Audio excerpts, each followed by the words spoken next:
तो last part में Julia Goku को ट्रेनिंग दे रही थी और जूलिया जान चुकी थी कि गोकू की डार्क इंस्टिंक्ट कुछ ज़्यादा ही स्ट्रांग है। वहीं दूसरी तरफ वजीटा ने भी एक नई फॉर्म अचीव करी थी। उस फॉर्म में रह करके वजीटा ने एक की ब्लास्ट मारा था एक गैलेक्सी में और वो पूरी गैलेक्सी ही इरेज हो चुकी थी, जिससे हमें ये तो समझ में आ गया था कि वजीटा की जो न्यू फॉर्म है वो गोकू की डार्क इंस्टिंक्ट से कुछ कम तो नहीं है। अब उसके आगे, लेकिन उससे पहले तुम वीडियो को लाइक करो, और अगर तुम्हें ऐसी ही स्टोरीज़ और मूवीज़ देखना पसंद है तो चैनल को भी सब्सक्राइब कर देना ताकि आगे आने वाले वीडियोस तुम्हें सबसे पहले मिल सकें। खैर, तो वजीटा बीरस के प्लैनेट पे होता है और ग्रैंड प्रीस्ट वजीटा से मिल चुका होता है। वजीटा काफ़ी कंफ्यूज होता है ग्रैंड प्रीस्ट को वहाँ देख करके। ग्रैंड प्रीस्ट कहता है, वजीटा तुम्हें सब कुछ पता है ना गोकू के बारे में, कि कैसे वो अचानक से गायब हो गया और बीरस और वीस भी कहीं गायब हो गए। वजीटा कहता है, क्या लॉर्ड बीरस और लॉर्ड वीस गायब हो गए कहीं पे? लेकिन कहाँ पे? उन्होंने तो कहा था कि वो लॉर्ड जेनो के पैलेस पे जा रहे हैं आपको और लॉर्ड जेनो को आगाह करने के लिए कि गोकू गायब हो चुका है। लेकिन अब आप कह रहे हैं कि बीरस और वीस भी गायब हो चुके हैं। मुझे ये बात कुछ हजम नहीं हो रही है। ग्रैंड प्रिस्ट कहता है, वजीटा देखो, अगर तुम मेरी बात मानोगे तो फिर मैं तुम्हें बख्श सकता हूँ और तुम्हें सारी असलियत बता सकता हूँ। लेकिन अगर तुमने मेरी बात नहीं मानी तो फिर तुम्हें भी मुझे बीरस और वीस के पास पहुँचाना होगा। वजीटा कहता है, आखिर इसका मतलब क्या है? क्या आपने लॉर्ड बीरस और लॉर्ड वीस को कहीं पे भेजा है? ग्रैंड प्रिस्ट कहता है, हाँ ऐसा ही कुछ। देखो, तुम भी जानते हो इस बात को कि जो गोकू की यह डार्क इंस्टिंक्ट थी वो कुछ ज़्यादा ही खतरनाक थी इस मल्टीवर्स के लिए। इसीलिए मैंने एक डीमन रन की एंजल का इस्तेमाल किया और गोकू को गायब करा दिया, डीमन रन में पहुंचा दिया। अब गोकू डीमन रन में आसानी से डार्क इंस्टिंक्ट का इस्तेमाल करे, डीमन रन का लॉर्ड बन जाए, उससे मॉर्टल रन को कुछ भी खतरा नहीं होगा। मुझे लगता है कि मैंने सही किया। मैंने एकदम परफेक्ट डिसीजन लिया इस मॉर्टल रन को सेफ रखने के लिए और अपने मल्टीवर्स को सेफ रखने के लिए। तो मैं लगता है वजीटा मैंने कुछ गलत डिसीजन लिया। वजीटा कहता है, आपने गलत किया लॉर्ड ग्रैंड प्रीस्ट। ये बात आप भी जानते थे कि गोकू प्योर हार्टेड है, वो कभी भी डार्क इंस्टिंक्ट का गलत इस्तेमाल नहीं करेगा। लेकिन स्टिल आपने उसको डीमन रन में भेज दिया।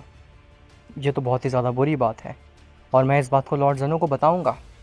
ग्रैंड प्रीस्ट कहता है, वजीटा मैं जानता हूँ कि गोकू बहुत ज़्यादा प्योर हार्टेड था और वो डार्क इंस्टिंक्ट का कभी गलत इस्तेमाल नहीं करता।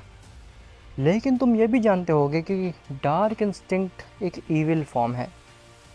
वो अगर गोकू पे कंट्रोल पा लेते तो गोकू आउट ऑफ कंट्रोल हो जाता, और गोकू अगर एक बार आउट ऑफ कंट्रोल हो जाता तो फिर उसे ना मैं रोक पाता और ना ही लॉर्ड जेनो।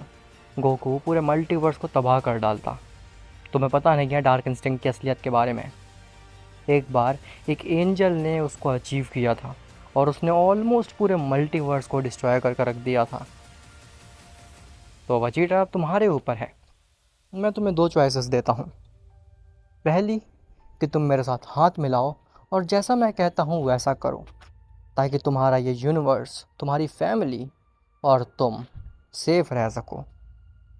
गोकू तो जा चुका है, लेकिन अगर तुम्हें अपनी फैमिली को और अपने आप को सेफ रखना है तो फिर मेरी बात माननी होगी।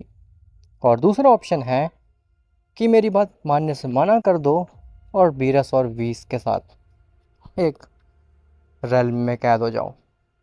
बताओ, आखिर तुम क्या चूज़ करना चाहोगे?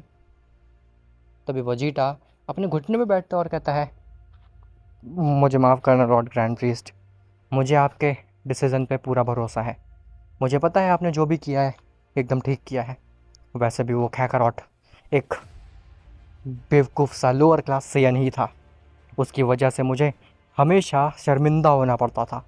लेकिन अब क्योंकि वो जा चुका है तो मैं मैं सबसे स्ट्रॉन्गेस्ट सेयन और मॉर्टल हूँ इस एग्जिस्टेंस का। ग्रैंड प्रीस्ट कहता है, लगता है तुम काफ़ी स्मार्ट हो वजीटा। खैर, अब खड़े हो जाओ, मैं चाहता हूँ कि तुम मेरे लिए एक काम करो। वजीटा कहता है, काम? आखिर कैसा काम? आप जो बोलेंगे मैं वो करने के लिए रेडी हूँ। बताइए, आखिर मुझे क्या करना है? तो ग्रैंड प्रिस्ट एक स्माइल देता है। खैर, वहीं डीमन रेल्म में गोकू अपनी आंखें खोलता है। गोकू अनकॉन्शियस हो गया था जूलिया के साथ फाइट में, क्योंकि जूलिया ने अपनी ब्लैक फॉर्म को अचीव कर लिया था।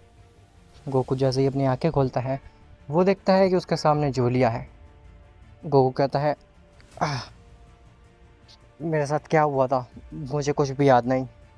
क्या मैंने तुमसे फ़ाइट की थी अपनी डार्क इंस्टिंक्ट में रह के?" जूलिया कहती है, हाँ, तुमने मेरे साथ फ़ाइट की थी और मैं ये जान चुकी हूँ कि तुम काफ़ी शक्तिशाली हो। डार्क इंस्टिंक्ट को पूरी तरीके से तुम मास्टर कर चुके हो। बस तुम्हें कंट्रोल करना सिखाना है मुझे डार्क इंस्टिंक्ट को, और वो भी तुम बहुत जल्द ही सीख जाओगे गोकू। मुझे पहले ये बताओ कि क्या तुम्हें कुछ भी याद नहीं है? तुमने डार्क इंस्टिंक्ट में रह करके जो मुझसे फ़ाइट की वो बिल्कुल भी याद नहीं है? गोकू कहता है, नहीं, जब भी मैं डार्क इंस्टिंक्ट में जाता हूँ तो मेरे सामने एक अंधेरा छा जाता है। मेरे सामने एक ऐसा रास्ता आ जाता है जो कि कभी ख़त्म ही नहीं हो रहा होता। मैं उस अंधेरे में फंसा रह जाता हूँ और मुझे कुछ भी याद ही नहीं होता जो कुछ भी होता है। जब मैं होश में आता हूँ तो ऑलरेडी सब कुछ नष्ट हो चुका होता है। जूलिया कहती है, मैं समझ गई। तुम्हारी प्रॉब्लम क्या है? तुम क्यों नहीं डार्क इंस्टिंक्ट में काबू कर पा रहे हो? गोकू कहता है, हाँ, क्या प्रॉब्लम है आखिर? मैं क्यों नहीं डार्क इंस्टिंक्ट पे काबू कर पा रहा हूँ? जूलिया कहती है, तुम फिज़िकली तो बहुत ही ज़्यादा स्ट्रांग हो, और तुम्हारी जो सोल है वो भी काफ़ी ज़्यादा पावरफुल है, जो कि डार्क इंस्टिंक्ट को हैंडल कर ले रही है। लेकिन तुम्हारा माइंड काफ़ी ज़्यादा फॉगी है। तुम्हारे माइंड में काफ़ी सारे थॉट्स चलते हैं एक ही समय पे, जिसकी वजह से तुम पूरी तरीके से फोकस नहीं कर पाते हो डार्क इंस्टिंक्ट पे। और डार्क इंस्टिंक्ट पूरी तरीके से तुम्हारे ऊपर कंट्रोल पा लेती है और तुम्हारी कॉन्शियसनेस को एक ऐसी जगह धकेल देती है जहाँ से तुम्हारा निकल पाना काफ़ी मुश्किल होता है, जब तक तुम्हें अनकॉन्शियस ना किया जाए। लेकिन इस चीज़ को काउंटर किया जा सकता है। अगर तुम अपने माइंड को पूरी तरीके से कंट्रोल करना सीख जाओ तो फिर तुम डार्क इंस्टिंक्ट को भी मास्टर करना सीख जाओगे। गोकू कहता है, और मैं आखिर ऐसा करूँगा कैसे? मैं कैसे अपने माइंड पर कंट्रोल पाऊँगा ताकि मैं डार्क इंस्टिंक्ट में रह करके भी उसके ऊपर फोकस रख सकूँ? जूलिया कहती है, वो तो बहुत ईजी है, मैं तुम्हें सिखाती हूँ। खड़े हो, अभी तुम्हारी ट्रेनिंग ख़त्म नहीं हुई है, अब तो असल महीने में तुम्हारी ट्रेनिंग शुरू हुई है। खड़े हो, मैं तुम्हें बताती हूँ आखिर तुम कैसे कंट्रोल करोगे अपने माइंड पे। गोकू जैसे ही खड़े होने की कोशिश करता है वो दोबारा से गिर जाता है। जूलिया कहती है, क्या हुआ? खड़े हो, अभी तुम्हारी ट्रेनिंग ख़त्म नहीं हुई है। गोकू कहता है, मैं पूरी कोशिश कर रहा हूँ लेकिन अब मैं खड़ा नहीं हो पा रहा। लगता है उस डार्क इंस्टिंक्ट ने मेरी सारी स्टेमिना, सारा एंड्योरेंस खींच लिया। मेरे पास बिल्कुल भी एनर्जी नहीं है कि मैं खड़ा हो करके और ट्रेनिंग कर सकूं। क्या हम आज के लिए बस कर सकते हैं? मुझे कुछ देर आराम करना है। जूलिया कहती है, वाह, मैं भूल गई थी कि तुम एक मॉर्टल हो। तुम्हारे पास में एक ऐसा शरीर है जो कि तुम्हारी लिमिट बना हुआ है। खैर, मैं तुम्हें आराम करने की इजाज़त देती हूँ, आगे की ट्रेनिंग हम फिर कभी करेंगे।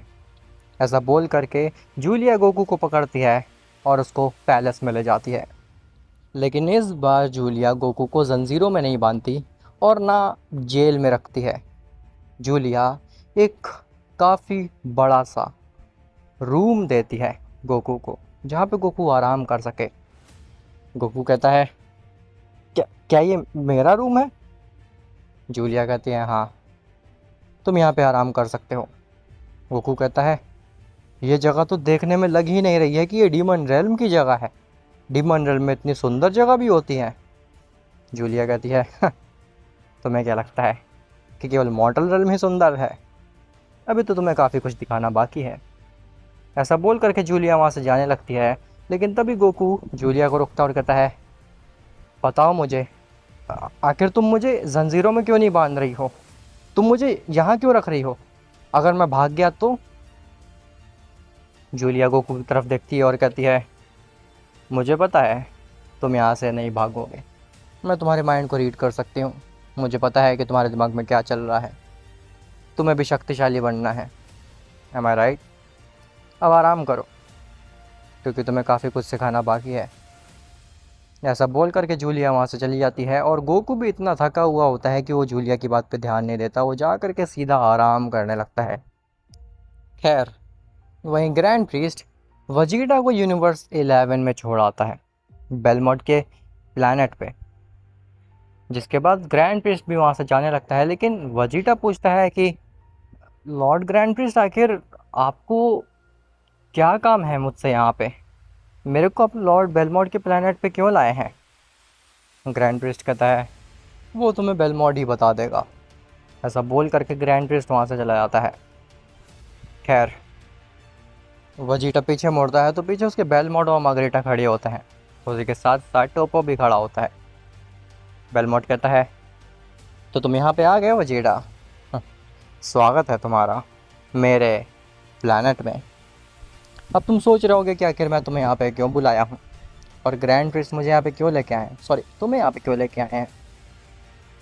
तो उसका साफ साफ रीज़न ये है कि तुम्हारे दोस्त सेयन गोकू ने जिरेन को मारा था और अब जिरेन का दोस्त टोपो तुम्हें ख़त्म करेगा, जिससे कि जो हमारा बदला है वो पूरा हो जाएगा। इसके अलावा हमें कुछ नहीं चाहिए। वजीटा कहता है हाँ, लॉर्ड ग्रैंड प्रिंस मुझे मरवाने के लिए यहाँ पे लेके आए?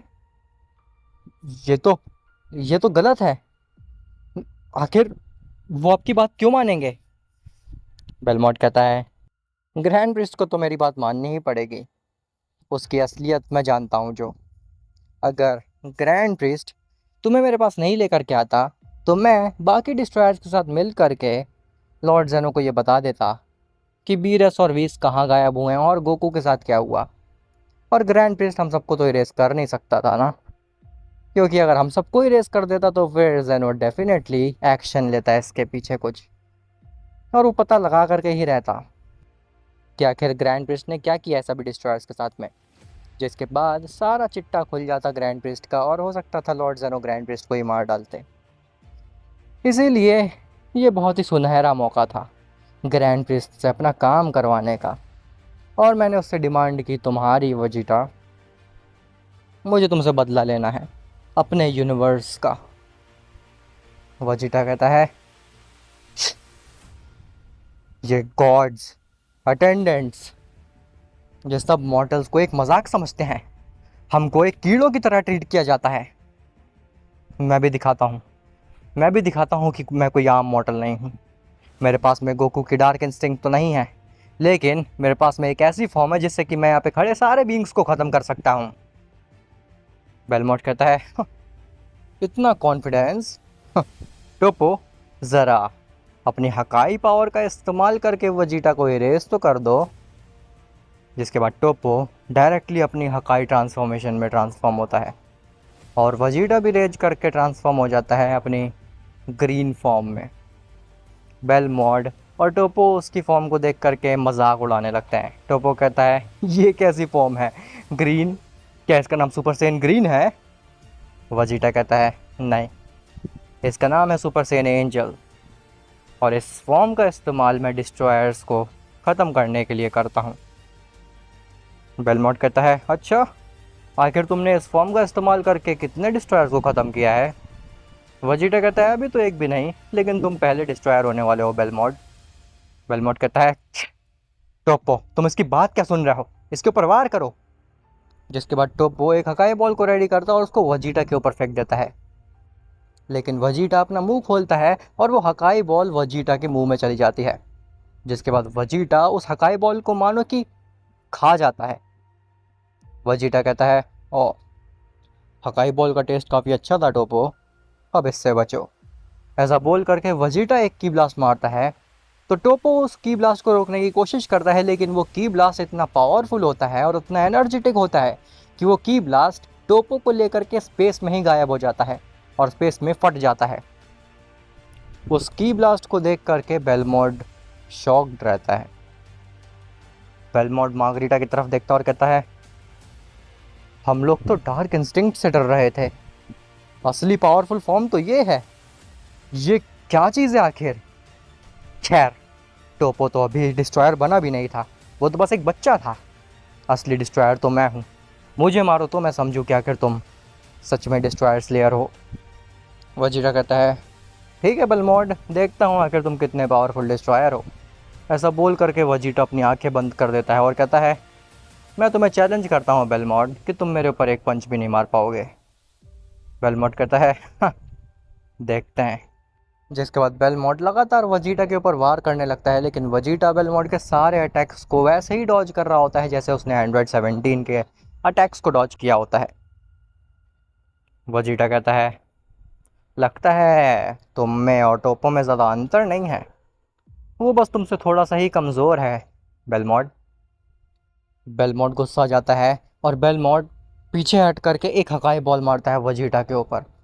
तो वजीटा उस हकाई बॉल को अपने हाथ में ही ग्रैब कर लेता है और वापस से बेलमोंड की तरफ फेंक देता है।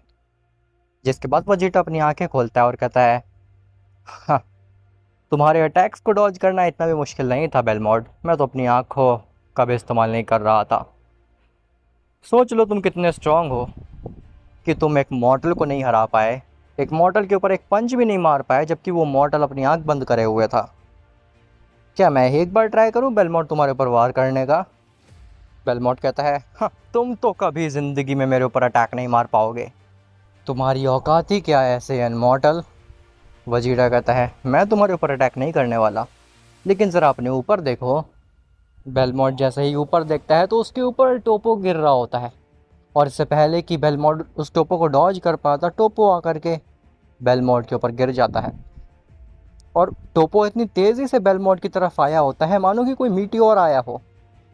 इवन जब टोपो बेलमोंड के ऊपर गिरता है तो एक बड़ा सा गड्ढा बन जाता है। वजीटा हंसने लगता है ज़ोरों से।